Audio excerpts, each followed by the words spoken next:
Hello and welcome. It's Friday. You made it through another week, and we appreciate you being here with us. This is the best in paranormal talk radio. This is Beyond the Darkness. I'm your host, Dave Schrader. Hey, quick mention. Remember, tomorrow night, I'll be hosting Coast to Coast AM, so you can get 6 days of supernatural talk this week. So make sure you tune in tomorrow on Coast to Coast AM. You can go to coasttocoastam.com. Check out the website there. You'll find out about when the show is on in your city, state, and area.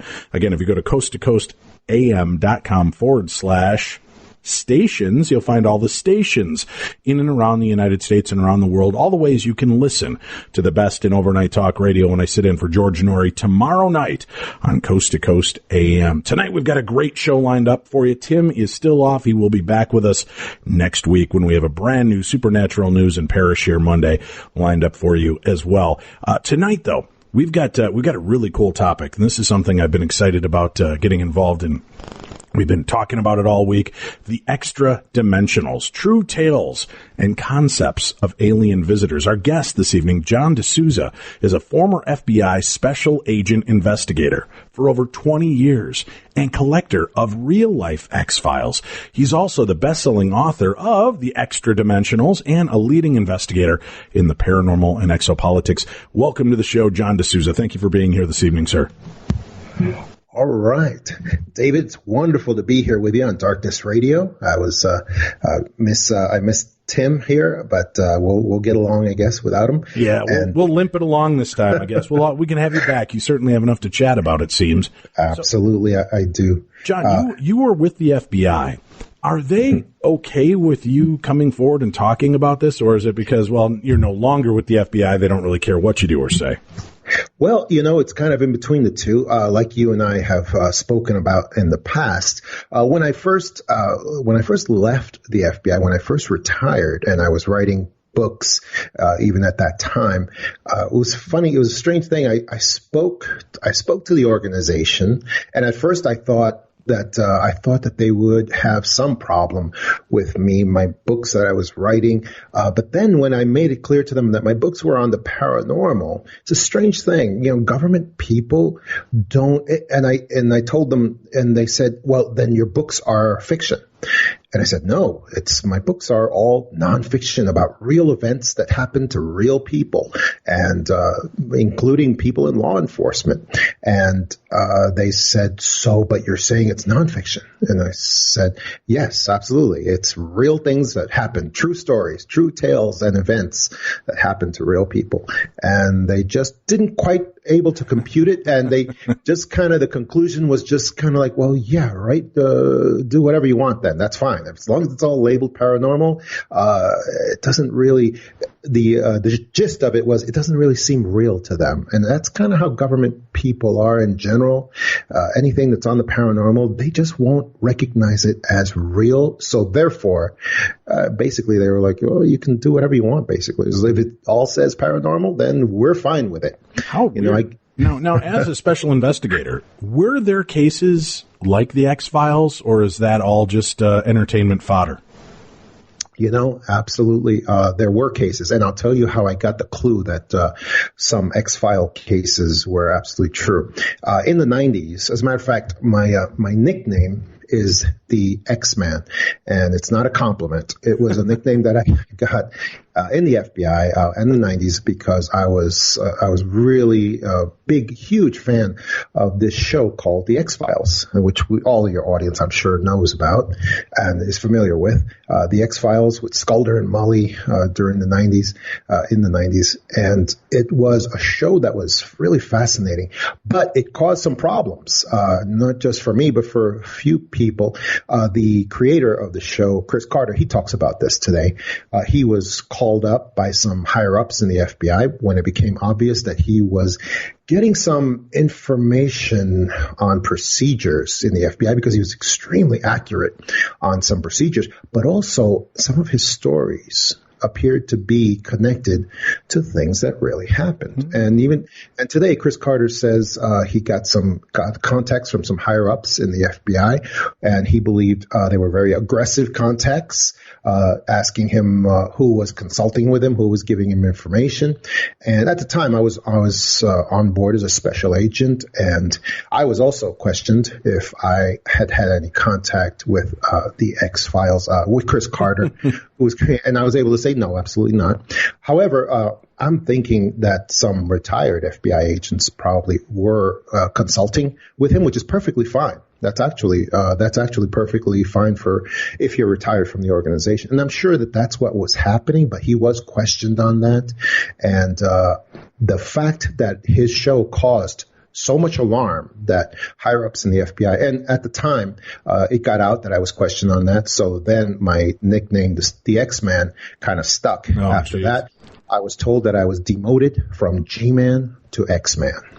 And nice. that's how that came about. So yeah, I suspect because of all the alarm that was caused by the X-Files, especially in the organization, I'm thinking that several of their stories, and I'm still trying to drill down which ones were connected to absolute reality that really did happen in real life.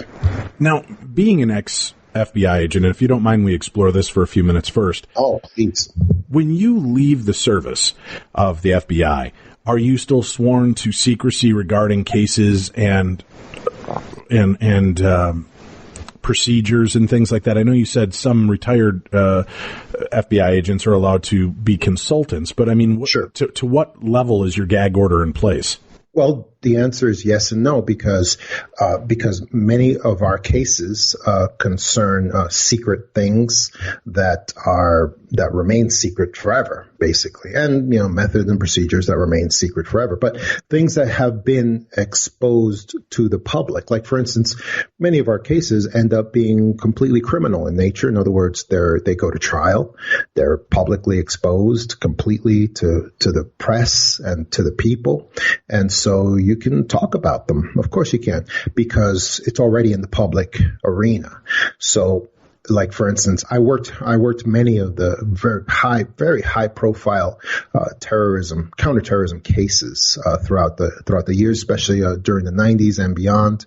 I worked the Unabomber case, the single most successful terrorist in American history, really, if you look into it. The Unabomber, Ted Kaczynski, he was an individual that was successful for almost 20 years in bombing people, blowing them up in their homes and their businesses, sending these individual packages to everyone. And he evaded capture for almost nearly 20 years. Now, when you say that you were involved in that case, to what extent were you there when the door got kicked in? How did that all break down? Oh, geez. Well, because the Unabomber was on the loose and evaded detection for almost 20 years, I was probably one of hundreds of FBI special agents. And now you add to that regular law enforcement officers, probably brings it up to the thousands across the country of people who were searching for the Unabomber, trying to figure out the identity, creating profiles, conducting investigations in their own states. But yeah, all 50 states, and probably even outside the CONUS were also looking for the Unabomber, trying to come up with an identity for him. So, what was his big slip up? Was it just that didn't he have family members that said, you might want to look into Ted. We think he might be your guy. Well, and I write about this in my first book, The FBI Investigators. I don't think he had a slip up. I think, and I write about this in my book, The FBI Investigators, because there were so many of us involved in that investigation. There were so many of us searching for him that there were also groups of agents, people, law enforcement officers who would regularly meditate and try to use some supernatural methods. And that's why my book is titled The Power Investigators, True Tales and Concepts of Supernaturally Gifted Investigators, because I contend that our meditations on trying to find his identity, we had members of our group that one of them came up with the information that the Unabomber was a woman, that he was a woman. And sure enough, later it was found he had some sort of sexual identity confusions that were very active in his life. Another one came up with the thought that he was somewhere in a forest. He was somewhere in a forest, and that we had to confine our searches to individuals who were isolated in a forest, and yet another one, others came up with other aspects of his identity. But overall, what I believe happened was that somehow we connected with those meditations. We connected to somebody who actually was connected to him, his brother, the brother of the Unabomber, who ended up turning him in. And we found out later that his brother was actually a very avid meditator who actually teaches meditation. And I'm not sure which brand, but he actually is well known and has his own trademarks and so forth for teaching meditation to others. And I just feel like somehow we connected to him and somehow convinced him to turn in his own brother, which was a very tortured decision for him to make. But luckily, the universe was able to convince him that it was the right thing to do. And thank God he did, because that's the only thing that finally brought an end to the Unabomber.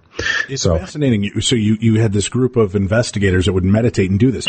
Was this something that was alphabet letter, company policy? Did they try different methods like this, or was this just something you guys were doing on the side? Yes, on the side. This was definitely unauthorized on our part. And when we would bring up this information to higher ups, it was not favorably taken.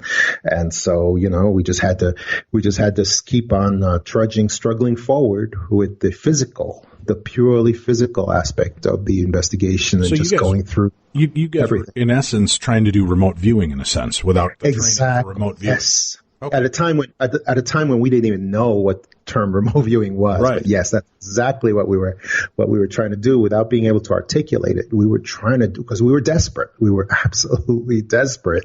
And so we had to employ other terms. And later on, when I found out that the man who made that incredibly difficult decision to turn in his brother, when I later found out that he was a professional meditator and that he regularly reached out into the ether for ideas and for impressions, I was in shock, because I came to the conclusion that, wow, it's very possible we connected with this guy, and we actually helped to convince him to do the right thing as far as his brother goes.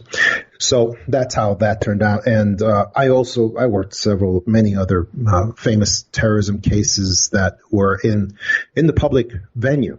So there's no problem with talking about the 93 World Trade Center bombing, when 4 bombers almost took down the World Trade Center. And then, of course, 2001, when the actual World Trade Center terrorist attacks did take down the World Trade Center and destroy them. I worked all those cases. And so there's many, many things that are in the public domain that everybody knows about, and that's fine for agents to talk about. That's how that goes. I don't want you or expect you to give up details, because I know you've got a certain level that you need to do to protect yourself. But I'm just curious. When it comes to things like 9/11, there are so many aspects of the story that seem conspiratorial. Mm-hmm. When you, as a special investigator, are looking into something like a case like 9/11, and there are hints and whiffs that it might be tied into a form of domestic terrorism, and that maybe we had a hand in it, do you have to just go about trying to find an answer, period, or do you have to go about trying to find an answer that you're pointed to? You know where I'm going with this? If they tell you, no, sure, it's Al-Qaeda, this is what you need to focus on, John, Al-Qaeda, right? Or it was, Osama bin Laden, that's our directive. Yeah. Is that where you're forced to go, or are you still seeking, alternative methods and thoughts behind what might have actually occurred? Well, both are true. Like, for instance, in 9/11 terrorist attacks on the World Trade Center, it's very easy to go with the conventional investigation of where it leads you, because that material is there. It's there, and there is, of course, all the breadcrumbs and clues concerning the conventional wisdom of what was involved with 9/11. So that all has to be investigated out all the way, always. It's always the case. But then, when there's always clues that are outside the conventional wisdom paradigm. When you see things that are just not quite fitting, then you do look at those also. But ultimately, how reluctant are you to, if you're investigating 9/11 and it starts to look like there might have been some government involvement, how reluctant are you to be the guy to say, hey, this looks off to your higher ups? Or, are you encouraged to kind of just turn a blind eye when it could be something embarrassing to our people in our own country? Well, no, you always are able to speculate and bring speculations to higher ups and discuss those. But if the speculations don't lead to something solid, there's not much you can do with it. And one of the themes I have in my book, especially my first book, and Dave, I should have told you this ahead of time, but usually when I come on shows for the first time, my first impression shows, I usually end up discussing my first book, The Para Investigators, more, because that's what has my origins in paranormal and so forth. But one of the main themes of my first book, The Para Investigators, is that people give way too much credit to national government, not just our national government, but all the national governments. And, all the breadcrumbs that I see in something like, for instance, like 9/11 and other places too, other major acts of terrorism. One of the things that I see what Dr. Richard Dolan, the great Dr. Richard Dolan, referred to as next level technology from some kind of breakaway civilization. And what I see in 9/11 that really stands out to me is I don't really see anything that the national government has accomplished or that may have done secretly. I don't see that at all. I see basically some clues that could possibly tie to technology that we just don't have, that this nation doesn't have, and that no other nation has. Things that come from what I call EPIC, the elite powers in control, the global government, which really isn't government at all. It's just a system of control.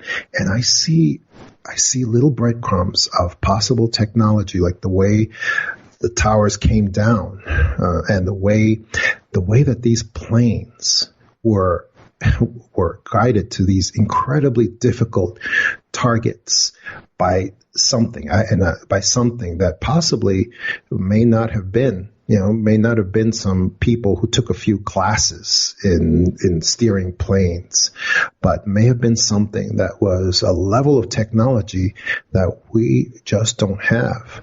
When you look at these planes, and if you talk to some pilots about how difficult it would have been to have these planes hit these perfect targets dead on in the middle of a sea of buildings and skyscrapers. It's like just imagine driving a motorcycle through a forest, a thick forest, and you've got two trees with big yellow X's on them, somewhere deep in the forest. And imagine how hard it would be to be driving those motorcycles at top speed and hit one specific tree going at top speed in that forest. It'd be almost impossible. So many trees in the way. Looking at things though, John, I've seen plenty of movies where they show the New York skyline and they fly you out over along the borders there, and you could see the whole city kind of lay out in front of you. It doesn't seem like it would be that hard to fly into those buildings. They were tall, they were centrally located. And again, maybe I'm getting a different perspective, but just from what I've seen on TV and in movies with the exposure of those buildings, they seem to be easy targets, and your airport isn't that far. So bringing a plane out, swinging it around, and coming in, it would seem like that would have. And I think that's why wasn't it? Was it John Grisham? No, Tom Clancy. Didn't he mention that as one of his attacks in one of his books? Yeah, that's right. He did it several years before it happened. Right. And in his, though, it was probably a little easier. It would have been much easier because in his book, he actually illustrated taking an airliner and hitting it into the Capitol building. It was the Capitol building, I believe, when both sessions of Congress would have been there and doing something and so forth. So that's a building that's kind of on its own, not in the middle of a sort of a sea of skyscrapers and buildings. But that's a discussion that you really have to talk with pilots about, like I have, about airspeed and actually, yeah, it seems like it would be easy, but now try not being a professional pilot with 20 years experience and then doing that, being able to do that. It's very low probabilities on that. That's my point. Well, so anyway, going into this and looking at the cases that you do look at as an FBI investigator, were there stories and cases that you came across that did have an extra dimensional or extraterrestrial vibe to them? I mean, because you guys work on terrorism, I would guess the reason the FBI would be called in on UFOs would be because you don't know if it's some form of terrorism that could be in the sky. Is it a foreign organization's planes or flying objects that are getting ready to attack? So would that be why the FBI would be involved in a case like that? Sometimes it would, but I can tell you about my first great experience of the paranormal during time of law enforcement, which affected not only me but many law enforcement officers across the country. And it was the story that I tell in my book, The Para Investigators, which is the story of the 9/11 Indigo kids, connected right to what we were talking about right now, the 9/11 terrorist attacks, because in the weeks and about the month before 9/11 happened, what was going on was that there were little kids, like ages from as young as 4 to about 11 or 12 years old, little kids all across the country who were having visions and dreams and experiences, supernatural experiences of the 9/11 terrorist attacks. And this was happening all over, and I can give you some examples. We had a little boy who was creating this beautiful finger painting, let's say, in his class. And the teacher came over and she said, "Oh, those are very lovely, these 2 buildings that are glowing, and looks like there's angels that are flying. There'd be these big red wings away from the buildings. Where are the angels going to?" And the little boy said to the teacher that those buildings aren't glowing. They're on fire. And those aren't angels with wings. Those are people who are on fire and they're jumping out of the buildings. So teacher would walk away from a kid like that and just chalk it up too much sugar, too much whatever in his diet. And we had other examples, like a little girl who's on a playground and she's by herself, just sitting by herself, looking down at the dirt. And teacher, caretaker comes over to her and asks her if she's okay. And she says, "I'm fine. I'm just thinking." And the teacher goes to walk away, and the little girl pulls violently on her skirt and warns her, next day, stay away from tall buildings, because tall buildings fall down sometimes, and they fall down on people.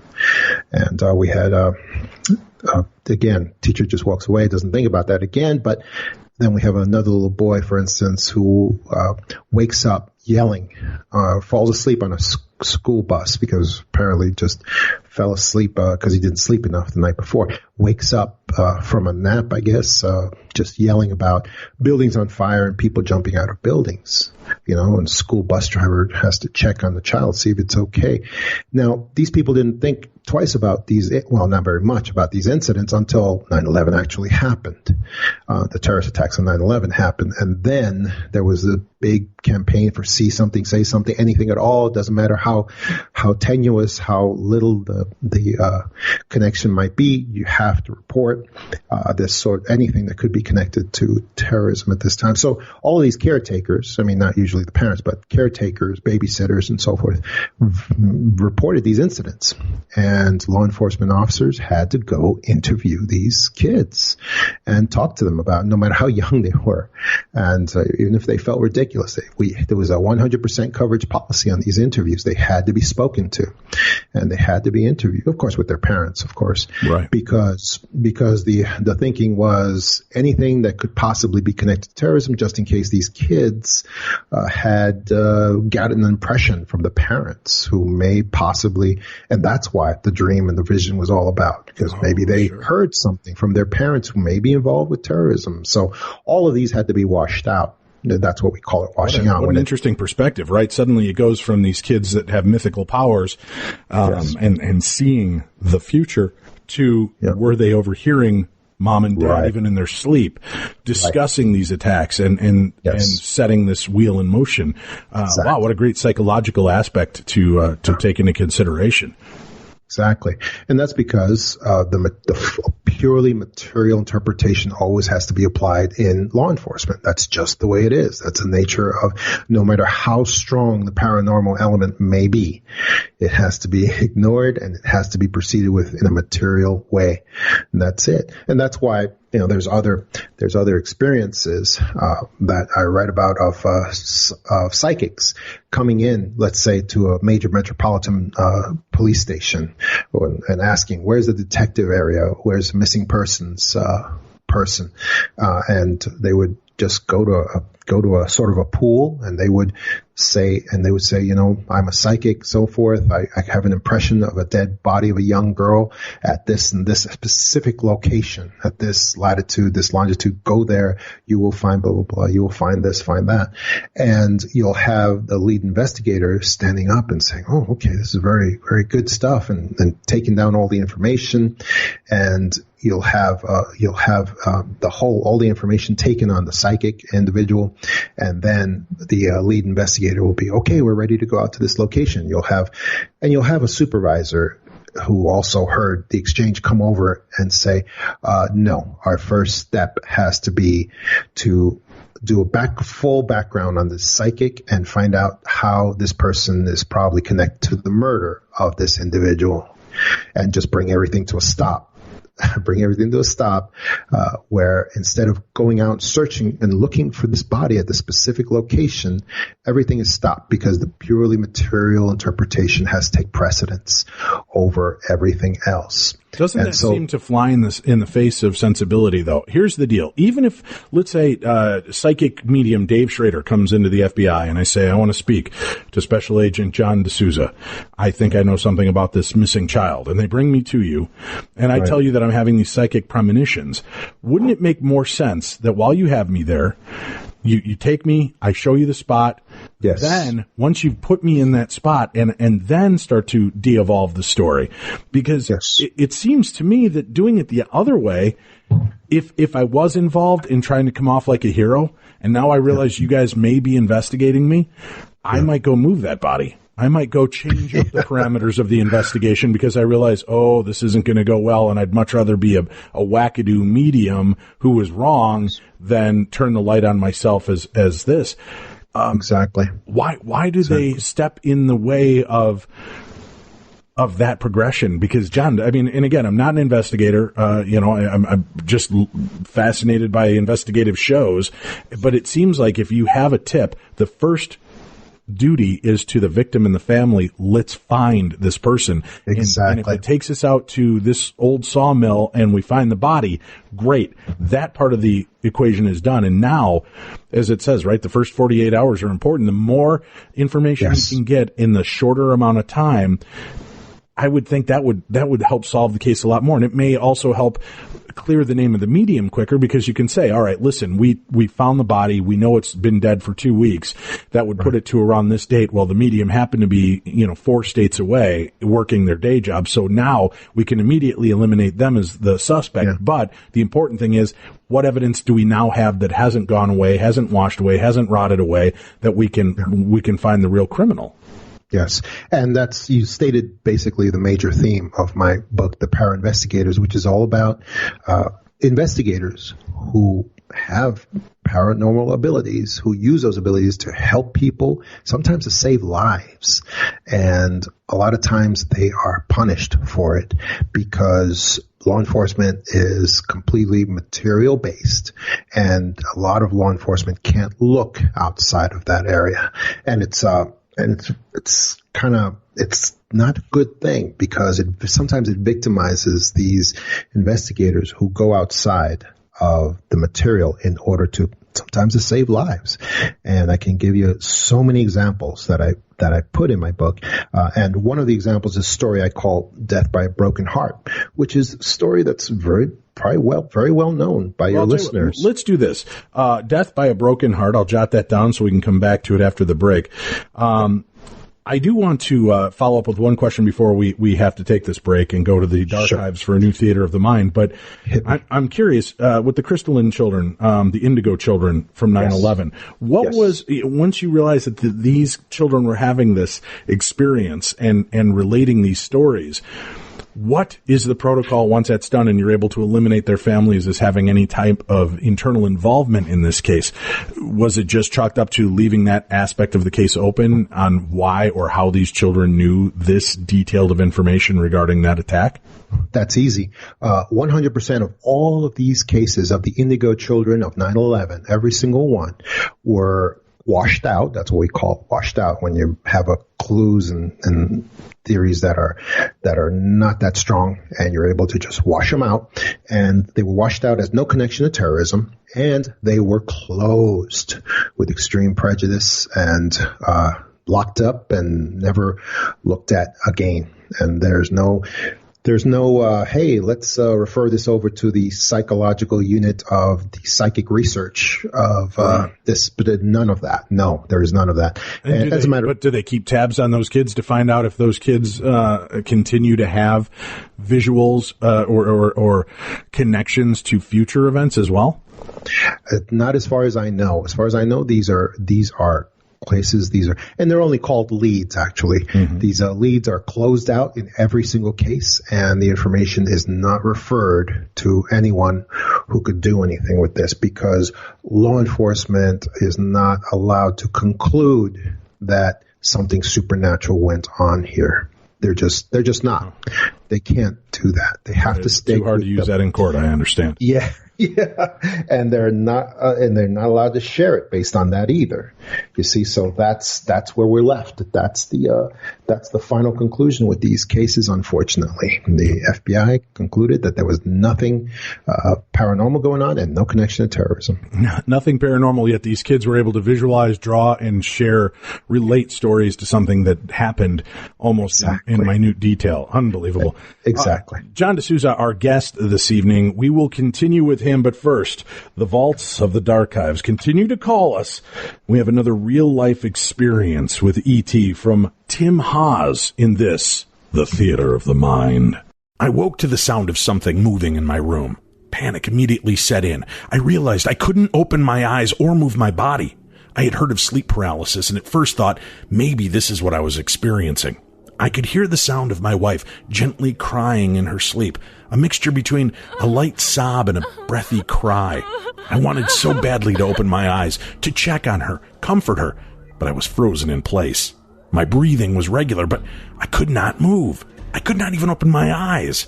That brought forth a sense of terror I had never and have never experienced since. Was I dying? Was I dead and somehow still in my body, unsure how to break free from my physical form? Even through closed eyes, I could tell there was a bright blue light source surrounding me. The sounds of something moving around me continued. Wait, there was more than one thing moving, and I could feel the bed shake slightly, almost vibrating, and my wife's constrained cries started again. A whirring sound, somewhere between the sound of a fan and a small drill, began to hum. I struggled unsuccessfully to open my eyes, to scream, to move. I sensed something lifting off the bed, like my wife had gone, her body no longer next to me. I noticed that there was no other sounds around me, not the grandfather clock down the hall, not the snoring of our dog Tugger, nothing, just that subtle whirring noise. Finally, my eyes began to open, the blue light filling my room, and it seemed to be coming from the far right corner. I still couldn't move, but my vision, blurry at first and straining against the light, began to clear, and I quickly wished it hadn't. Hovering above the bed was my wife, as though she was being lifted by an unseen force. What was happening? What kind of hellish dream was I in? My eyes darted to the left of me. That's when I saw them. 3 figures standing close to my bed, varying heights, from 6 feet being the tallest to maybe 4 feet being the shortest. The tall one leaned over and brought his face to within inches of my own. His large, glassy, unblinking eyes gazed into mine. Then it spoke. Without moving its mouth, I could hear it say, "Stop struggling." The voice was a mix of mechanical and a man. Then it spoke again. "We will leave here soon."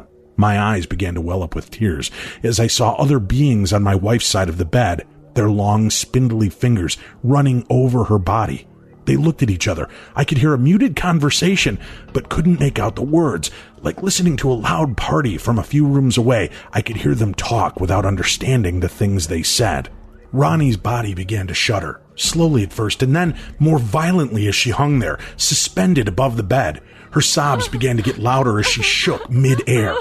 This seemed to concern the beings surrounding my bed. They moved quickly to her side, all of them, and she began to lower to the bed. The thing that caught my attention as she gradually lowered was that her long, pretty brown hair didn't just hang behind her. It seemed to flow, like she was underwater, and it swayed gently like being led by the waves. When she finally touched down, her body stopped moving, completely stopped. My heart felt like it froze in my chest. Oh my God, had these things just murdered my wife in front of me? That was when the tall one swiftly moved around the bed and stood beside me. He bent down and his face stared into mine once more, and his voice filled my head once again. "She is unharmed. She will not remember a thing. Neither will you."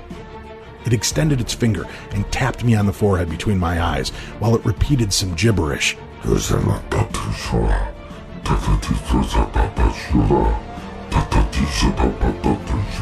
Like a strange incantation, my body relaxed, and I was free to move.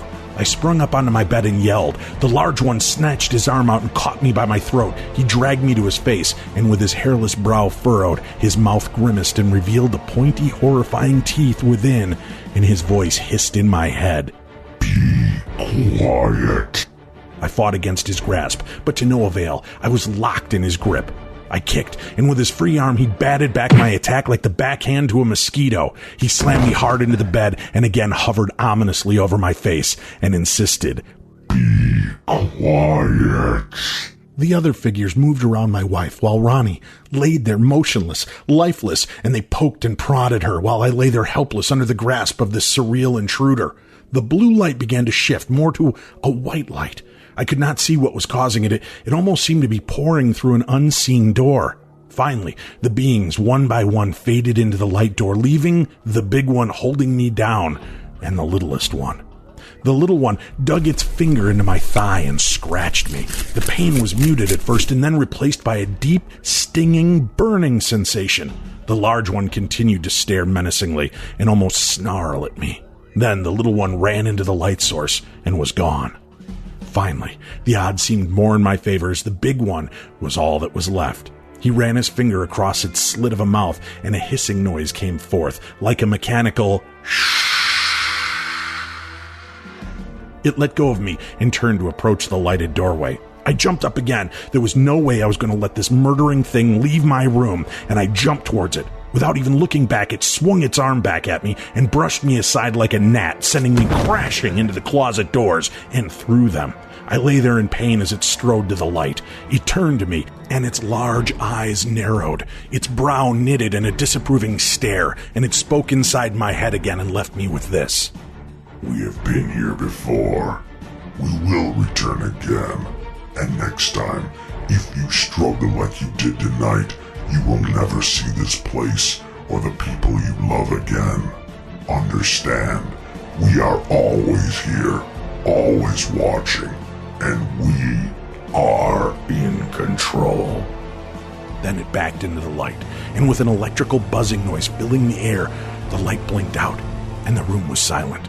As I tried to steady myself to stand, the broken closet door shifted and crashed down further. My wife popped up in bed and cried out, "What the hell did you do?"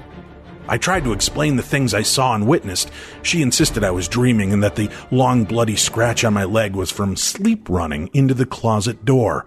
I'd never and have never walked in my sleep.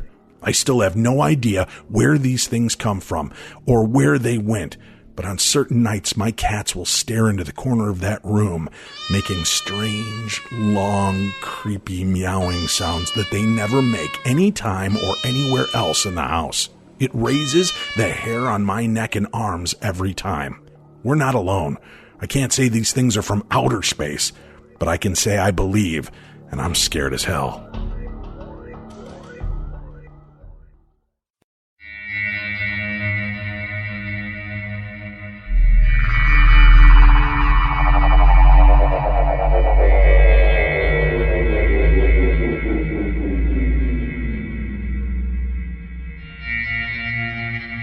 Ladies and gentlemen, I have a grave announcement to make. Incredible as it may seem, both the observations of science and the evidence of our eyes lead to the inescapable assumption that those strange beings who landed in the Jersey farmlands tonight are the vanguard of an invading army from beyond the darkness.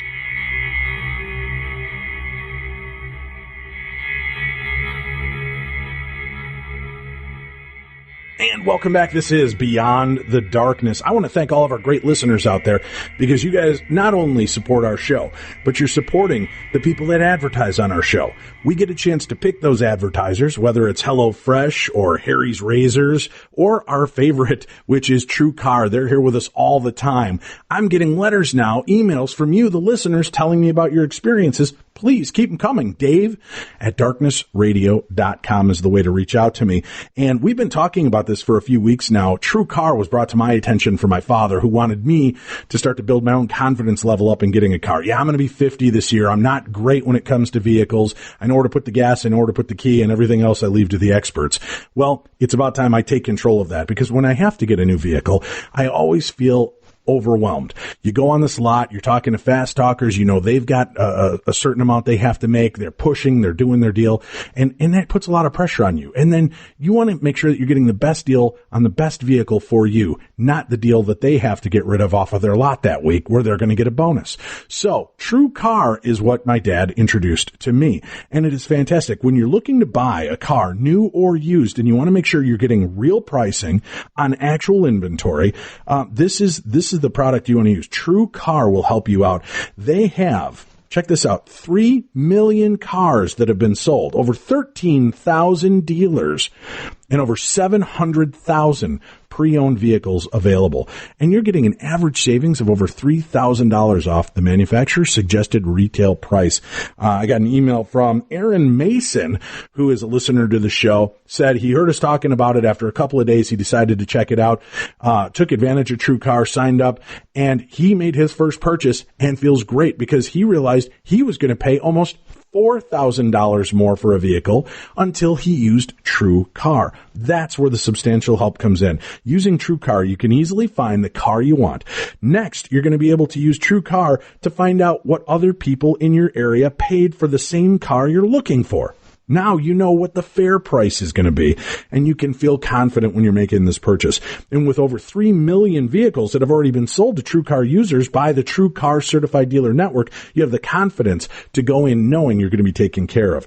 There are over 13,000 True Car Certified dealers nationwide, and you work directly with a True Car Certified dealer contact in order to make this purchase. True Car users are more likely to enjoy a faster buying process when they connect with True Car Certified dealers.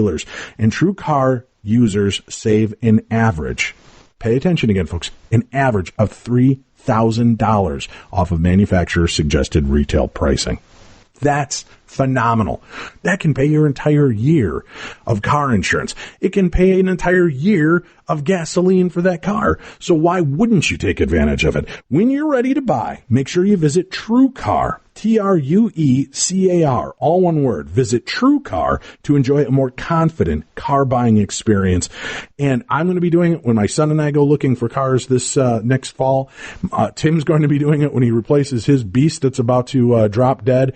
Why not take advantage of it? Do like Aaron Mason. Go investigate it for yourself and make sure when you go make that next purchase, you save yourself some money, you get the confidence back, you get the feeling that you know you're being handled well, and now you know what other people are paying for the same kind of car in your area. Check out TrueCar when you get ready to make your next purchase for new or used. And remember, by doing that, and letting them know you heard about it here on Beyond the Darkness, that's going to go a long way to keep this show on the air. When you support our advertisers, it helps to keep this show available to you. And we love doing this show, so make sure you keep up with us that way. And remember, another great way to do it is visit Amazon.com, buy our website. Go to podcast1.com, click on the Killer Deals link, and then you'll see our banner for Beyond the Darkness. Click on that banner.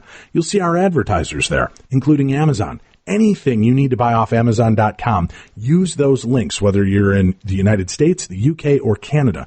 Use the right corresponding link, because when you make a purchase using those links, a small portion of the sale goes a long way to help keep this show on the air and keep our operating costs down. So that helps us, and I'm getting emails all the time from you guys, so thank you for the support. So many of you are using the Amazon.com link from the Killer Deals section. You can bookmark that link so you can always go back to it. It's the largest shopping mall in the world. Everything and anything you need is right there, from ghost hunting equipment to binoculars, night vision binoculars, clothing, food, books, all the great authors you hear. You can go ahead and get it. Now, here's the great part. You don't pay anything extra. It's not like you're paying to help us go on. If something's $20 on Amazon.com, you're going to pay $20 using the Killer Deals link as well. A small portion of that goes to help our show and pay for all of the extra costs. So it's just that simple, just that easy. Make it a part of your buying routine and help us out. It goes a long way to doing that. One other thing I do want to mention to you, we still have just a few available slots for our August England trip. We're doing the Darkness Radio, Beyond the Darkness, British Invasion, First Wave this August. I'm going to be taking Neil Story as our tour guide, and you've heard him on our show numerous times on Darkness Radio and on Beyond the Darkness. Neil will be our official tour guide as we travel throughout England, visiting some of the most amazing spots. We'll get to see Jack the Ripper. We'll get to hear about Dracula's adventures in England. From the book, you'll get to see some of the spots that are talked about. Plus, we'll get to see haunted castles, haunted crypts, jails. You mention it, we're going to go check it out. And did I mention we're going to Nottingham? That's right. We're going to also investigate haunted Nottingham right out there, Sherwood Forest, Robin Hood. Man, you get all of this great stuff, plus a stop at Hogwarts. That's right, the real castle that they used in the Harry Potter movies. We'll get to stop in there and get to check out all the cool stuff going on. It's going to be one of the best foreign adventures. Our trip that we set up to go in September sold out in 18 hours. 18 hours. Bam. We had to open up the second trip so we could accommodate more people. So come on, go get information at darknessevents.com. Darknessevents.com, and begin your lifetime of adventure with the adventure of a lifetime with your buddies here from Darkness Radio. Me, Neil Story, we're going to be going out there. We want you to join us in this August to do that. Now, if you want to stay a little bit closer to home, we're also going to be going out to the Belvoir Winery, the Oddfellows Asylum. You've seen it on Ghost Hunters. You've seen it on Ghost Adventures and Ghost Adventures Aftershocks. We're going to be going out there in July to investigate with Chris Fleming, the psychic medium sensitive, and Bill Chappell, the technology guru to the paranormal. We're going to go out and get a chance to investigate over a weekend. You'll get to hear some live talks. You get to interact with the investigators. You get to meet the owners and get a chance to see one of the coolest locations and one of the most active domestic locations I've had a chance to visit, the Oddfellows Asylum in Missouri. So go sign up, become members of that right now with us at darknessevents.com. Darknessevents.com. You can find all the information on all these trips and more, where we will be around the United States and around the world this year. Our guest tonight, John DeSouza, is here with us, the X-Man. He is a former FBI special agent investigator with over 20 years of experience collecting real-life X-Files. He's the best-selling author of The Extra Dimensionals, and I know we've been talking about more of his first book and his experiences of getting into this.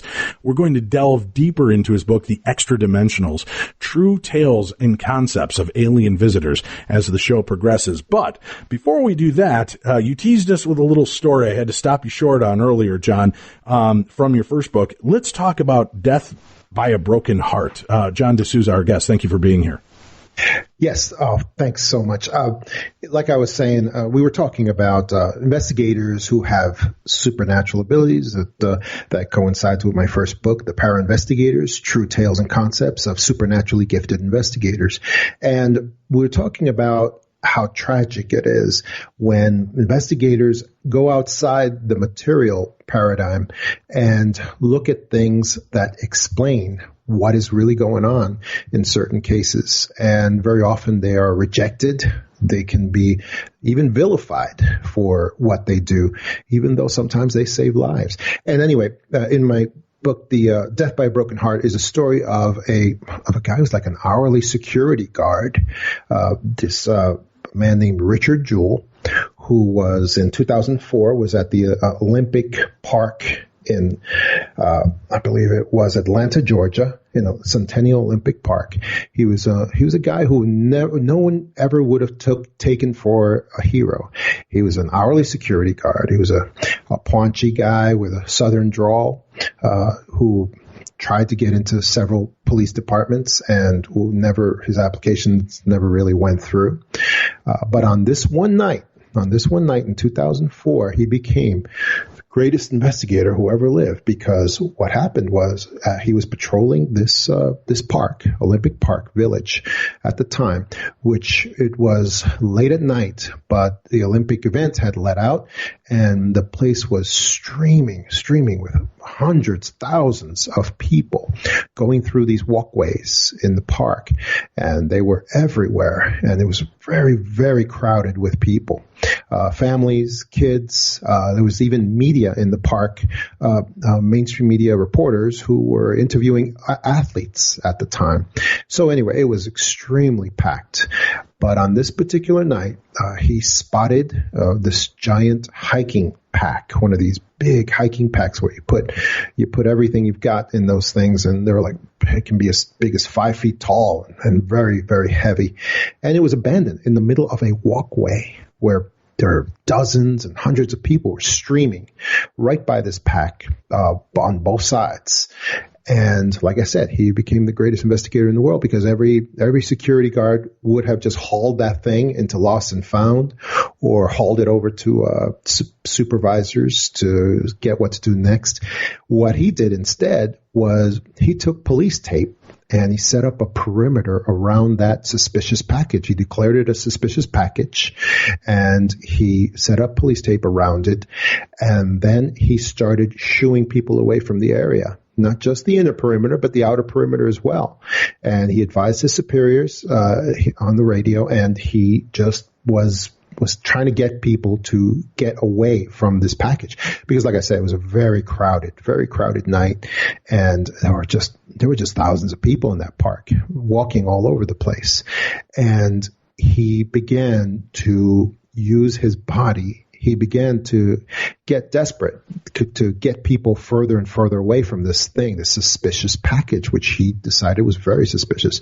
And he started using his body. He started, his voice rose from normal yelling to a shrill, just screaming, where he just started. And he was on camera this entire time, because people were taking videos of him, as well as, of course, the regular surveillance cams that were going on. And he was becoming more and more desperate.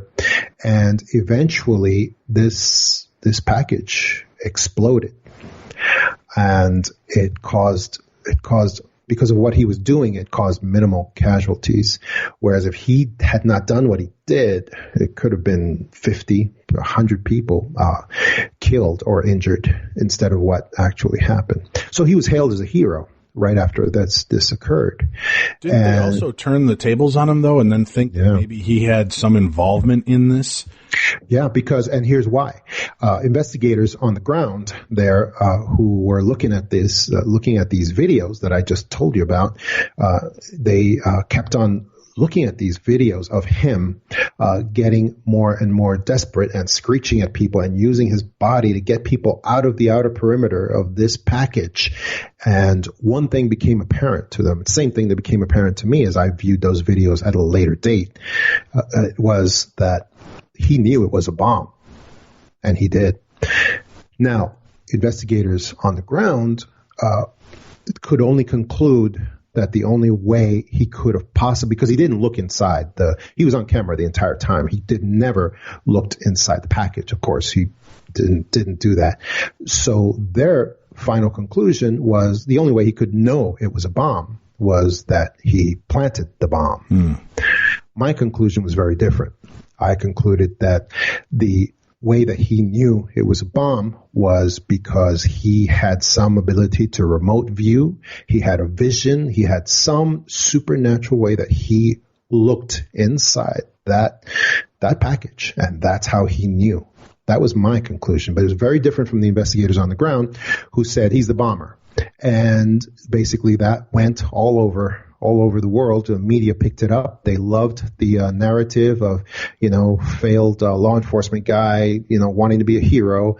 And so for 88 days, they basically ruined his life. They destroyed his life and declared him to be the bomber. And it was a terrible, terrible thing. And it was the only case I've ever seen where the U.S. attorney had to come forward and make a statement at the end of 88 days that he was unjustly accused of being the bomber, unjustly looked at, I should say, as a person of interest in being the bomber, possibly. So it was basically an apology to him, but it was too late. His life was ruined, and law enforcement went after him also. People he had admired for so long, people who he had held in the highest regard for so long, they basically went after him, and and it was just too bad because, like I said, he ended up, of course, going to court and winning some big awards against the media who unjustly accused him. But it was too late. I mean, he died a short time later, and I always maintain that he died of a broken heart. When he was asked repeatedly later on, how did you know? How did you know that it was a bomb? All he would say, and he never went beyond this, all he would ever say is, I just knew. I just knew. And he did, because if you go listen to those tapes, I think those may be available on public databases today. But if you go and you listen to those tapes, you can tell in his voice, you can tell he knew it was a bomb. So that's in keeping with the tragic circumstance of investigators who use those abilities. And my book, The Power Investigator, is filled with examples like that of investigators who use abilities. Sometimes abilities they didn't even know they had until that moment. And they use them to save lives. And yet, because people don't understand the manner in which they save their lives, they are sometimes reviled. They are sometimes reviled and made to suffer because of how they use their abilities. And it's a tragic thing. It's a tragic thing because sometimes all they're trying to do is help people and keep people safe. Right. And they're using this God-given gift, if you will, to try to make a difference. And in some cases, it blows up extremely bad. Well, you can understand why some mediums and psychics are afraid to come forward with information or are reluctant to do so. The book I wanted to dip into for the remainder of the show, and certainly we've got so many stories, we're going to need to bring you back here and dip into more of your stories and questions as well. But let's talk about the extra dimensionals, true tales and concepts of alien visitors. First of all, give me your description. What does extra dimensionals mean to you? Extra dimensionals means to me that alien visitors are very possibly, and this is a investigative conclusion I came to after so many cases that I've looked at, that I've investigated witnesses on alien abductions, on just contact cases, observation cases, and it is the central theme that very possibly alien visitors are not physical at all. Instead, they are from other dimensions they are real, and they are visiting the Earth. They are making contact with humans on a regular basis, and that phenomena is only growing all the time. However, they are most likely not physical in a permanent sense, and for some reason, they are not able to achieve permanent physicality in a permanent sense either. They are instead from other dimensions. They are able to create change their vibratory rate and appear to be physical. And the same goes for the UFO ships, for these vehicles that people see, which I call plasmas. They are also not completely physical. Now, they can achieve physicality for short periods of time, but they cannot maintain it permanently. That's what extra-dimensionals means. It's addressing the same alien visitors that everybody else addresses also, but with a different view, with a different conclusion on on how they exist and how they come here and where they go back to. So you don't believe that when we see these aliens, you don't believe that that's an actual physical being? Is it more of like a projection from an alternate universe, a parallel dimension? Partially, yes. You can put it that way. But yes, they are able, I believe that both in UFOs and the alien visitors themselves, they are able to achieve physicality in our universe, like we are physical for very brief periods of time. That's what I have seen. That's my final conclusion on their existence. But they are not able to maintain that physicality for very long, and they are not able to keep it permanent. That's what I'm saying. Now, when you look around, right. When you look around on the moon and on Mars, for instance, we can see, when we get the photos that are not doctored by NASA, we can see evidence of civilization structures and things that show that there was a time, and even here on Earth, from the megalithic structures throughout the Earth that could not have been done with human technology, we can see that there was a time when alien visitors were here on a pretty much a permanent basis, more or less. And so there was a time in the past, maybe before the recorded history of humankind, that they did have this problem solved. They were able to be here more or less permanently. But something's changed. Something is different in the modern era, and I believe they can't do that today. They cannot be permanently physical in our universe at this time. And I don't know exactly what has changed, but something has. John, what opened you up to the idea of these extra-dimensional craft and beings? Did you have your own experience, or was it simply in the collection of stories that you've heard and collected for all these years? Both are true. I did have my own experiences when I was a child, and I can go into that.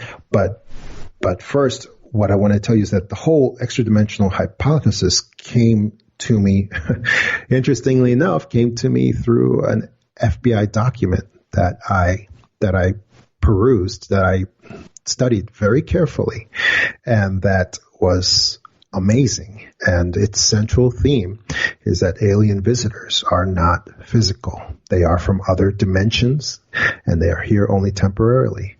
And it's a document that I can share with everybody right this second. Anybody who's Googling me, it is at vault.fbi.gov. And anyone can go to that. That is the repository. You might be familiar with this repository. It's the repository of FBI documents have been declassified over the years under Freedom of Information Acts, and they're just dumped onto the internet under that. Do that again for me. It's Vault? Vault, the word Vault, VAULT like Tom, .fbi.gov, G-O-V. And at that web address is basically the dumping ground archive for all FBI documents that are available for everybody to download at their leisure. They're all free, and anyone can get them. Now, if you go to that address, on the right side are all the subjects. Now, this place has unexplained phenomena on the right side under all the subheadings, and you can click on unexplained phenomena, and I'll tell you, there's documents in here that are in thousands of documents. There's documents on JFK assassination. There's documents on cattle mutilations. There's documents on various unexplained phenomena. So you click on unexplained phenomena on the right side, and then on the left side, you can click on UFOs. And you click on UFOs, and there's going to be various groups of documents. On the first document, it says 1947. And you can, of course, Roswell is under there. There's many documents on Roswell, New Mexico, alien crash. They have on there the Guy Hotel memo, which is a very well-known document, a very famous document, which is basically an FBI supervisor named Guy Hotel, or Hotel, I'm not sure how you pronounce that, who wrote to J. Edgar Hoover in 1947. He said to him, and this document just says, hey, this is real. There was an alien vehicle crash in Roswell, New Mexico, and the Air Force is all over it. And we need to get moving on this. We need to send people. We need to look into it, and we need to treat it like it's a real thing, because the military and the Air Force are treating it like it's a real thing. So we need to get moving and go look at it also. And there's possibly a couple of bodies there, I believe he says also. So that's a very famous document. However, there's a document that's even more famous than that, and it is you click on the UFOs, then you click on the first group of documents. It starts in 1947, and there is a document called a Memorandum of Importance. I call it the Smoking Gun document. It is dated July 1947, and it is a Memorandum of Importance that is a document from an unnamed FBI supervisor who has PhD. He's a former scientist, and he's writing a memo out to the scientific community, it says on there. And it says he has a source. He has an informant. He can't give the name of the informant, but he says what kind of informant it is on there. At the top it says, and this is page 22 of the first group of documents under UFO headings. If you go to that first group, click on that, and you go to page 22. That's where Memorandum of Importance dated July 8th, 1947 is. And then he gives about 7 or 8 conclusions. And these conclusions are from his source, who he says is supernormal, which is just an old-timey word for supernatural or paranormal. And he says, the scientists are probably not going to listen to what I have to say because of the kind of source I have. And for me, it seems kind of clear that his source is an ET. It is an extra-dimensional being. Because if you look at the conclusions, that's the only type of person that this source could be. Because the first thing he says in these conclusions is they're not physical. The alien visitors are extra-dimensional. They are from other dimensions. They are not from our time and space. They are not physical. They are not cramming themselves into little metal shells and sailing across the galaxies like we would, because they're not humans. They're not like humans. That's something humans would do. And they are instead in another dimension. They change their vibratory rate to travel from there, and he calls them locus. Locus is an old Vedic term, an ancient Vedic term that means dimensions of reality, levels of reality that do not intersect with each other. And he says they are in a separate locus. Talas also is another word he uses. And they are changing their vibratory rate to match our vibratory rate, and therefore they appear to us in our physicality for periods of time. Then he also says the UFOs are not made of metal despite their appearance. They're plasmas. They're made out of a plasmic type material, light, like a light that changes form and is able to change form to various things. Another thing he says is those things are empty. He says UFOs, there's nobody inside. They are remote, in the words he uses, is remotely controlled somehow. And they accompany alien visitors, but they are not containing the alien visitors. And he also says their level of technology is so tremendous that we cannot challenge them with our Air Force in the air, because that would be a tragic mistake to do that. Because their technology is just so far advanced from ours that they could very easily destroy our air defenses and any challenge that we were to put to their vehicles in the air. Shortly after that, I would contend that Admiral Byrd and his Navy flotilla found out exactly that when they went to Antarctica to try to attack the Nazi base, Neuschwabenland, that was supposedly set up in Antarctica, and they were attacked by UFOs, and went very, very badly for them. John, does our government look at these as real threats, these extra dimensional beings and craft, or are they just like, ducks and geese sometimes gum up the engines of planes and they cause issues? You know what I mean? Do they look at it as just it's just phenomena that we can't control, but it's not like they've got nefarious intentions for us? Right. Well, they can't control it. One of the things that I go into is something I call the carpet stain doctrine, which is the doctrine that government agencies are assigned a certain assignment. They are given that assignment. Like, for instance, NASA has the assignment to control and monitor the space around the Earth, the outer space atmosphere around the Earth. And that is their carpet stain. That is what they are in charge of. And the one thing that they don't want you to know is that they are not in control of their carpet stain. They really aren't, because these UFOs that they do not know about and that they have no knowledge of keep appearing at will wherever they want and keep on going wherever they want. And they just don't know what they are. And they do not want the real truth to be out, that they're not in control. They're just not. And if you want to know what I mean, just Google NASA cuts the live feed. Just Google that and go look at all the examples of UFOs that are unknown to NASA that keep appearing during the live feed of their projection from satellites. Now, John, let me ask you this. As an FBI agent and an investigator, you have to have corroborative evidence. You have to have something physical that you can look at. I've seen some of the video feed. Some of the video feed looks like crystal things that are just floating past the window, that perspective makes it look larger than it is. Some have some very interesting looking pieces. We're also going to see rocks and debris that are floating through and always coming into our atmosphere and can create a true UFO experience, because it is unidentified and it's flying and it's coming through our skyline, but it's probably nothing more than space garbage. How do you differentiate between the crap and the real stuff? Oh, it's only through very careful examination. And I'm not talking about one or two incidents anyway.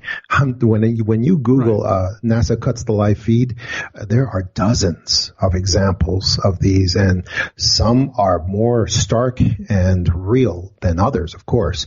I would ask everybody to go look at the tether event that happened with the space station tether event. Just go look at when that tether was conducting electricity, and it came loose, and many I believe it's called the ISS, International Space Station tether event, and that tether came loose, sticking out straight into space, like for 12 miles, I believe, for several miles, because it was such a long tether, and all of these vehicles just suddenly showed up.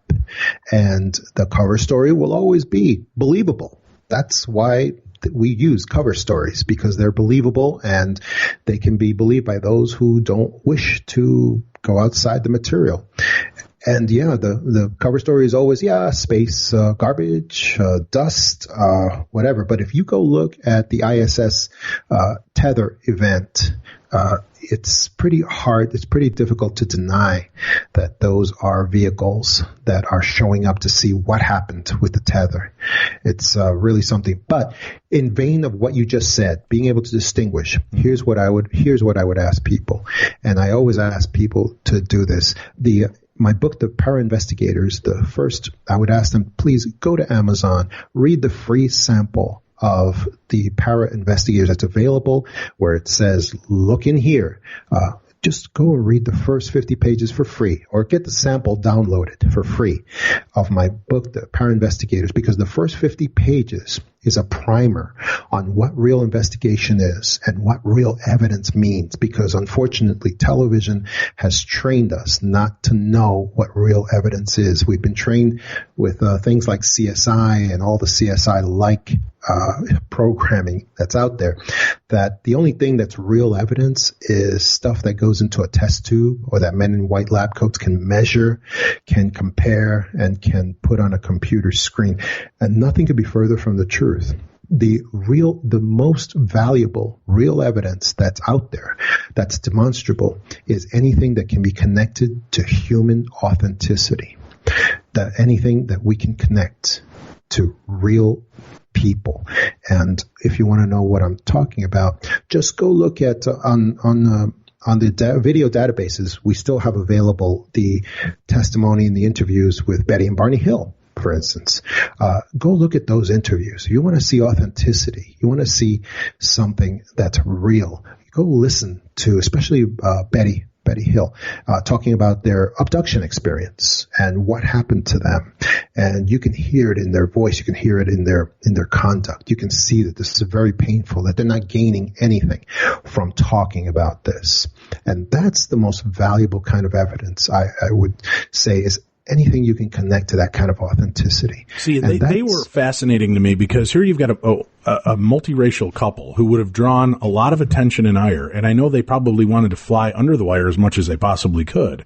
And yet this couple, Betty and Barney Hill, have this extraordinary encounter and come forward, share this information. As you said, it's almost painful because, they're going to take enough guff because of the times and because of the race and interracial marriage, that they're going to take enough of that. And then to put themselves out there with such a claim of lunacy at the time, that had to be extremely hard for them to come forward with.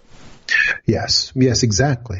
And so that's why in the first 50 pages of my book, I try to open up people's minds to what real evidence, what the most valuable kind of evidence is, demonstrable, and what's the most valuable kind of truth that's out there. And we need to really educate ourselves on what that really means. I mean, if you go, also available on YouTube, on all the databases, if you go look at Travis Walton talking about his experiences with alien abduction, which turns out his alien abduction is a special case because it wasn't an abduction at all. We now found out there's been new revelations in his case where now we know his case was actually an alien rescue, not an abduction at all. So that's something in and of itself. But wait a minute. Now, I've known him for a long time. I've never heard this aspect of the story. Can you enlighten me to where did this change come in? All right, let me do that.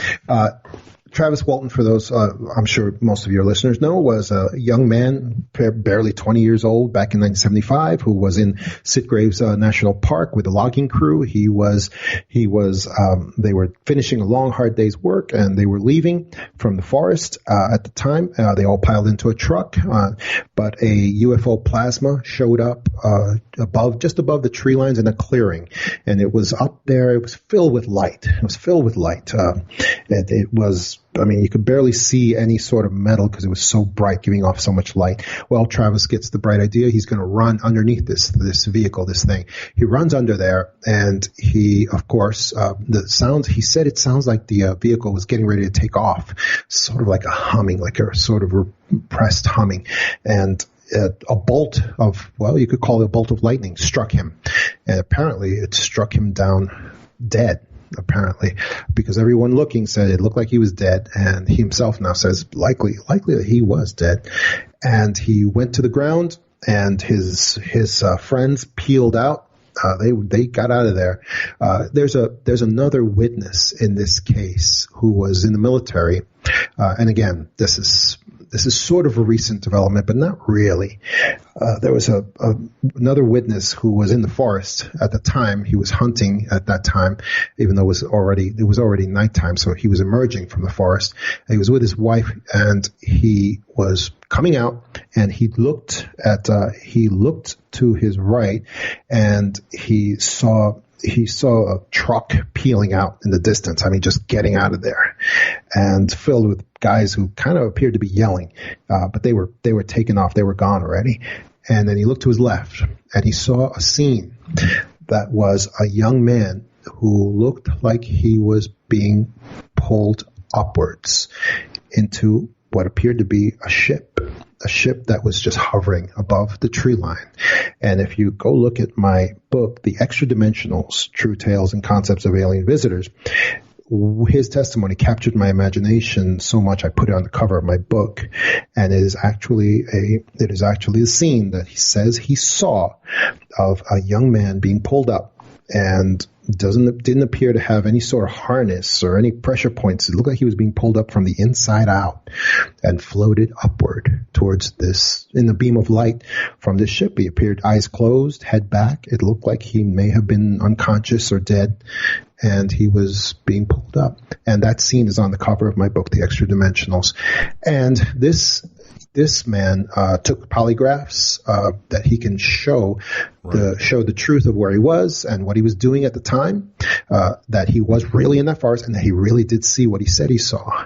It's fascinating how many of the people that were witnesses that day have passed polygraph tests. I mean, exactly. And I know that polygraph tests can be wrong from time to time, but they've been multi tests, and each one is positive. It's just, it never breaks down in their story. That's so fascinating. Right. Yeah, and I'm not a big believer in polygraphs, but Travis Walton is, because he's passed several. So he's a believer in that, and most of his all of his witnesses almost have passed many as well. So he is, but however, the problem with this witness was that later, as we looked into his background, he had several contacts with these professional debunker groups who have plagued Travis Walton and his witnesses for so many years. So because of that, this particular witness was never accepted by Travis, and won't be, rightfully so, because those contacts make overall his persona very suspect as far as Travis goes. So for that reason, this witness has never been accepted by Travis. But like I said, what he did see was really captured my imagination. That's why I decided to portray that on my book. And the other thing about that is that Travis, and we were talking about authenticity and what real evidence is. Well, to me, real evidence is what Travis and his witnesses have been maintaining the exact same truth for 40 years now. It's been 40 years without deviation, without backstep whatsoever. And people don't know, but it's against incredible pressure, incredible challenges, incredible, sometimes not the most honest kind of attacks against them. And that's been going. And yet, if you go look at an interview that Travis has given about the truth of what happened to him during that time when he disappeared for 5 days and was taken somewhere by alien visitors, where he woke up and was there for 5 days. He is perfectly, you can hear it in his voice. You can see it in his testimony. You can see it in his demeanor. He is absolutely, completely truthful in everything that he says. And that's real. That's real evidence. In the book, talk to me about, we've talked about some of the more famous cases. What was one of the more chilling stories that you included in this book that people might not be familiar with? Oh, okay. Here's one for you. It's a story of Martha X. Martha X was part of what we call an outreacher group. There are groups they're sort of like meditation groups. They usually have a guru that leads them. Well, we call it a guru, but it's like a team leader. And she was a part of this group that regularly does outreach to alien visitors. And this is, something voluntary. Whatever happens is not going to be an abduction, because they have consented to this. They want to make the contacts. And for the most part, these are extremely positive experiences. And I believe that these groups also do like a white light protection kind of thing, where they use various blessings and so forth to make sure that they are protected against negativity and so forth. It's a whole process. But anyway, Martha X was a member of a group like that, and one day she was, and usually these contacts are minimal in nature. They're just voice contacts and speaking with alien visitors. Sometimes they can go as far as observations, where there is an appearance of alien visitors, or the UFOs appear to them as a signals and so forth. Well, on one particular night, Martha X started receiving voice contact from what she took to be alien visitors after an outreach session. And she was directed to go to her room that night to remove all human materials from her person, like perfume, nail polish, clothing. She had to lay upon her bed, flat, and she was told to wait for contact. And instead of contact, she was dematerialized and she did everything she was told. She was looking forward to this experience very much. And she was dematerialized instead from her bedroom to somewhere else. She said it felt like she was on a table of metal, but it was metal that was alive and yielding, and seemed to sort of light up wherever her body was in contact with it. So it was sort of metalish, but yet it was soft. And she was in a room. She couldn't move. She couldn't see anything. And there appeared to be hands working on her and taking samples from her of all kinds. And at some point, she says the experience became very invasive. That's how she put it. Extremely invasive. And at some point, it became invasive in a very intimate way. She was then sprayed with a sort of greenish sort of mist that made her more receptive to the probing that she received. And she said it did work at some point. At some point, she felt like she was wanting to get out of the situation. She was not happy with the methods that they were extracting samples from her. And she said it became a very non-voluntary situation. At one point, she was told to stay calm. She was told to relax. And at that point, she said she was barely able to see, but she did see figures that appeared to be grays around her, both the smaller ones and taller ones as well. But she said overall they were just giving her the message telepathically to stay calm, to relax, and that.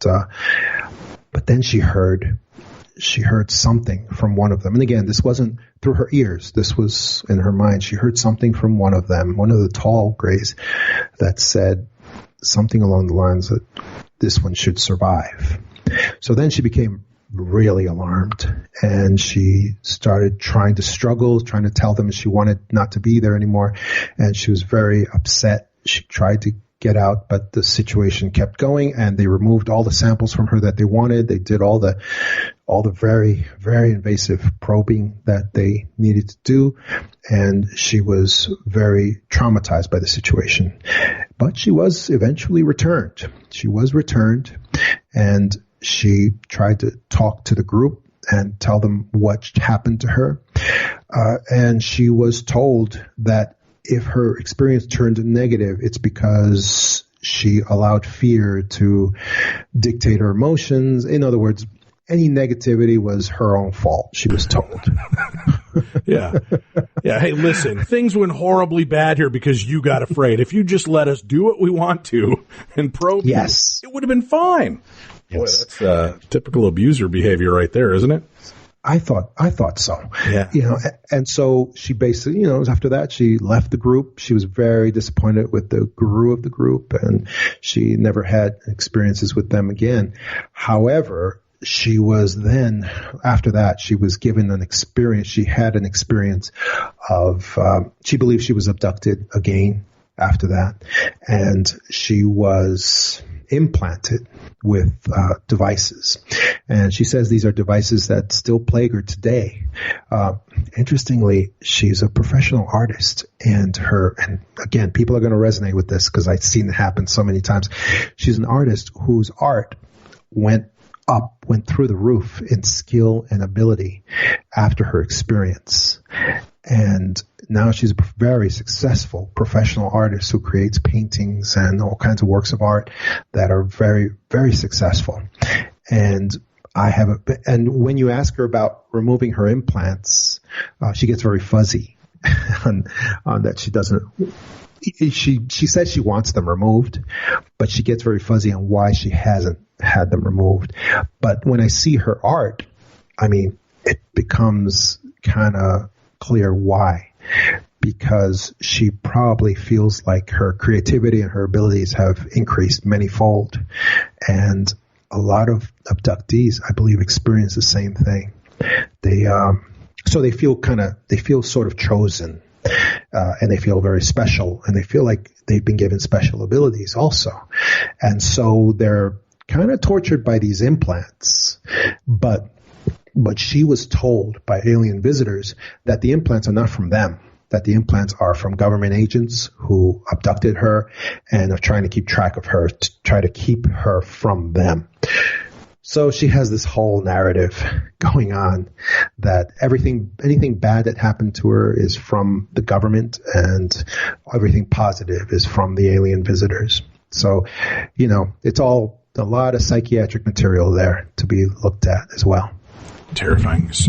Do you believe, John, that you've been visited? Have you been abducted or manipulated in any way by these alien visitors?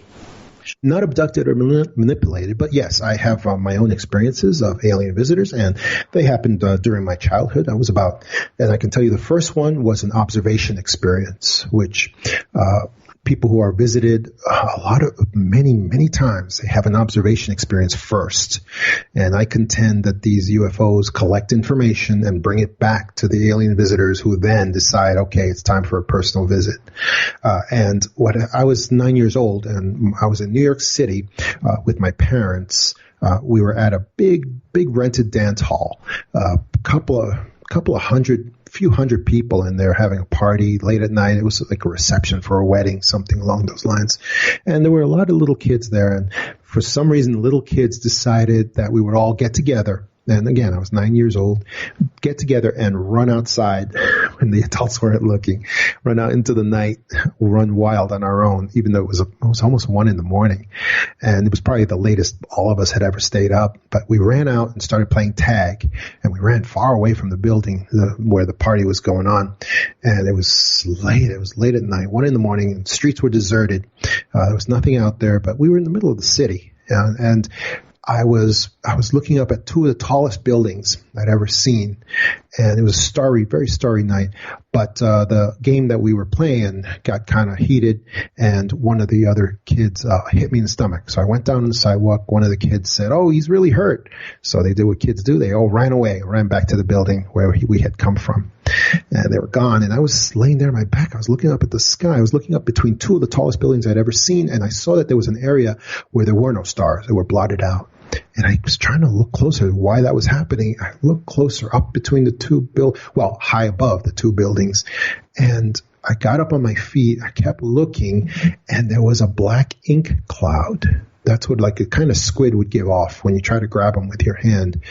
And this black inky cloud was just hanging there up above the tall buildings. And out from the bottom of this black ink cloud came what you would call a flying saucer, what anybody would call a flying saucer. And it had the light spinning in the bottom, and it came down, and it was coming down towards me. And there were two teenage girls on my left side, and they were standing there. They were just yelling, screaming, saying, "The world's coming to an end. You better run home, little boy." And then they were gone. And I looked up, and I felt like a spotlight hit me from this vehicle that was coming towards me. And at that moment, it was like we both changed our minds. I took a back step, and the vehicle changed direction and started going back up. And that was it. It started going back up into the cloud, and it was like a cartoon character jumps in the hole, pulls the hole in after it. This thing went up into the cloud, and then the cloud disappeared. It was gone. That was it. And then I ran back to the hall where my parents were. I ran back there. I told them what happened to me. They weren't that happy to hear about it in public, and they told me, tell us at home later. And that was it. That was my first observation experience. And then shortly after that, I had an experience at the apartment where I lived. And if we have time in this cut, I can tell you about that as well. Yeah, well, go ahead. We'll hear this story. We're going to have to wrap up after that, but we're definitely going to have to get you back in here sometime soon to continue because this went way too fast for us today. Okay. Okay. So then if I can tell the rest of the story, I was in my home. I was in the apartment, and I was 9 years old. So I was playing that game where you try to stay up as late as you can. Right. And I was watching this old fashioned clock, and I had a little bedroom that was, for some reason, was right in a kitty corner to my parents' bedroom. So if I opened the door, I could see my parents' bedroom in there, and I left the door open at that time, and my parents were dead asleep, and I was trying to stay awake, and suddenly a cold vapor goes through the room, and I go stiff as a board. And then there's hands at my feet and my head, and I feel them lifting me up. I lift up like a balloon half filled with helium. I mean, I just float wherever they lift me, and I stay there. It's just like a plank filled with helium, just move where they could move me anywhere in the air that they wanted, and I would just stay there. And they start lifting me up, and I was so stiff I couldn't see who or what was lifting me. I mean, I could feel them there, but I couldn't see them. And apparently they were able to. It was like they could walk on the air, because they were walking on the air, lifting me up towards the ceiling, and I could feel that happening. And apparently they were passing through the ceiling themselves and were trying to put me through the ceiling as well. But my forehead just wouldn't go through. That was the first part that was supposed to go through. And they bumped it, and it wouldn't go through. And they seemed kind of confused by this. They lowered me halfway down again, and then they started examining the spot where I wouldn't go through the ceiling, like the worst engineers of all time.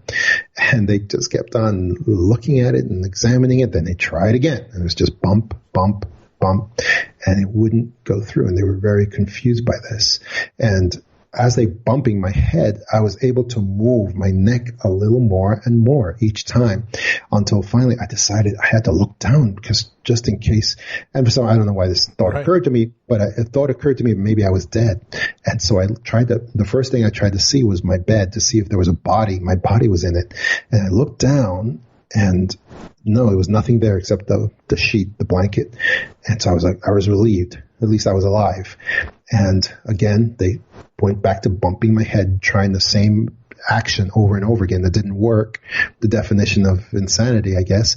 But they kept on trying to do the same thing that didn't work over and over again. And the more they bumped my head, I was able to, again, to move more and more. And I looked over at my parents. I could see them. The door was open. I could see them laying in bed, and there were hands over them, like holding him in a stasis field, it seemed like. And I could see my dad was in a pool of sweat, and it was like he was trying to wake up, but he couldn't. And my parents were there, and they were still asleep. And I saw the hands, and I looked, and I could see the creatures that were standing over there. It was just small grays, the large head, those black sort of wraparound eyes. And one of them looked directly at me from that high vantage point where I was. And I looked down, and for just a second we locked eyes, I saw them, and I heard the only words I ever heard from them. The one that was looking at me, all I heard, and not in my ears, but in my head, I heard, "He's awake."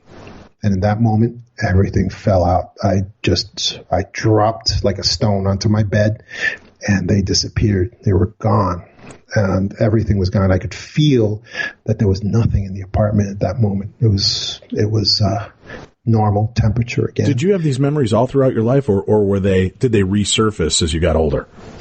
I had the memory since it happened, since the time that it happened.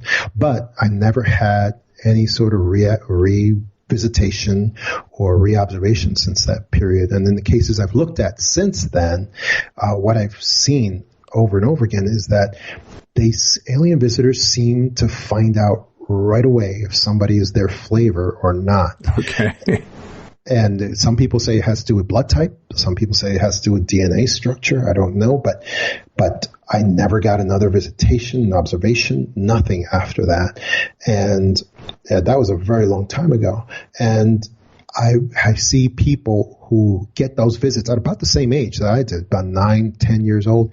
And then they keep getting visits throughout their life, you know. Why do you think they stopped with you? Did they have an inkling of what you would become? And that might pose an issue for them in the future? I don't know. I don't know why, but I just think I was not their flavor for whatever reason, whether that has to do with blood type or DNA structure or whatever it was. I just think that, and what's funny is what I've seen since then is that not only when someone is their flavor, because that's the way I like to say it, they not only do they visit that person repeatedly throughout their adult lives, but they'll go to the next generation of kids also and start having experiences with them as well. And it can be multi-generational. So it's amazing how they find out right away whether they want that person or not. And they really stick to that decision, whatever it tends to be, apparently, since I see how abruptly mine stopped. Well, John, you're our flavor for sure. We love having you on here, and I'd love to have you visit with us again here in the next month or so if we can get you back and explore more of these stories and concepts. Would you do that and come back to us?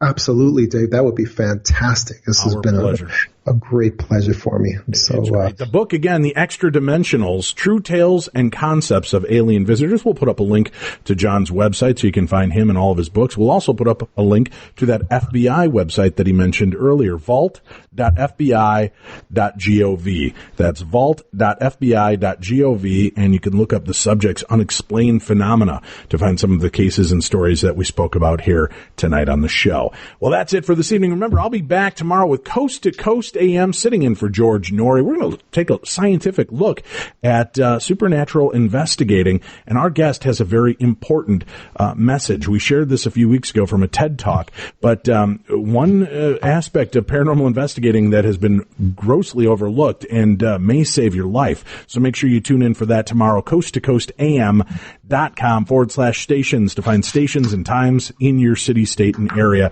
to listen to the show. Tonight, Jimmy Church has Earth Changes and Ancient Mysteries on Coast to Coast AM with master builder and architectural designer, geological explorer, and renegade scholar Randall Carlson, who has over 4 decades of research and exploration into the interface between ancient mysteries and modern science. So joining Jimmy Church tonight, they'll discuss his research into Earth changes and catastrophic events, as well as ancient mythology, astronomy, paleontology, symbolism, sacred geometry, and architecture, followed by 2 hours of open lines in the latter half of the show.